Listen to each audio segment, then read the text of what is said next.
City কর্পোরেশনের একক কোনো বিষয় নয়, এখানে ট্রাফিক পুলিশের সহায়তা অবশ্যই লাগে। তারপরে আমরা সিটি কর্পোরেশনের যেহেতু মেজর অংশ, সিটি কর্পোরেশনকে আমরা এখানে একজন মেজর প্লেয়ার হিসেবে আমরা যুক্ত করেছি।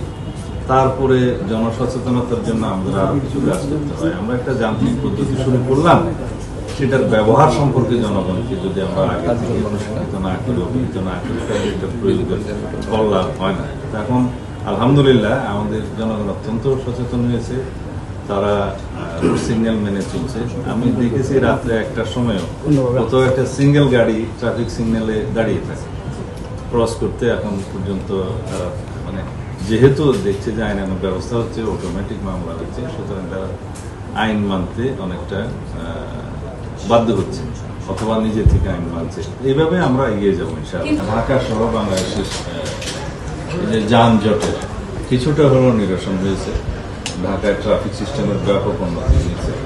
আমরা অত্যাধুনিক আর্টিফিশিয়াল ইন্টেলিজেন্স প্রয়োগ করে ট্রাফিক নিয়ন্ত্রণটা করতে সক্ষম হয়েছে এই পর্যন্ত। আরও আমরা উন্নয়নের চেষ্টা করছি যাতে সমস্ত ইন্টারসেকশনগুলোতে আমরা এই একটা যান্ত্রিকভাবে অটোমেশনটা আমরা চালু করতে পারি পূর্ণাঙ্গভাবে। এখন পর্যন্ত যেটুকু চালু করা হয়েছে তার সুফল আমরা পাচ্ছি, জনগণ পাচ্ছি।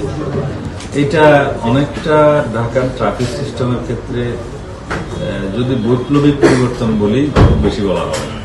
এখানে মাননীয় প্রধানমন্ত্রী অত্যন্ত পরিশ্রম করেছেন, নির্দেশনা দিয়েছেন। আমাদের ট্রাফিক বিভাগ, পুলিশ এবং বুয়েটের কিছু আমরা বিশেষজ্ঞদের কাজে লাগিয়েছি। আশা করি আমরা একেবারে নিজস্বভাবে এই প্রযুক্তিটা আমরা ব্যবহার করে সফলতা পাব। এক্ষেত্রে কিন্তু আমাদের জনগণ প্রশিক্ষিত আছে। আমরা এখন ট্রায়াল অ্যান্ড এরর বেসিসে এই ট্রাফিক সিস্টেমের উন্নয়নের জন্য কাজ করছি। আশা করি আগামী 1-2 মাসের মধ্যে অন্তত ঢাকা শহরের মেট্রোপলিটন সিটিতে এই ট্রাফিক সিস্টেমে আমরা বৈপ্লবিক পরিবর্তন আনতে পারবো।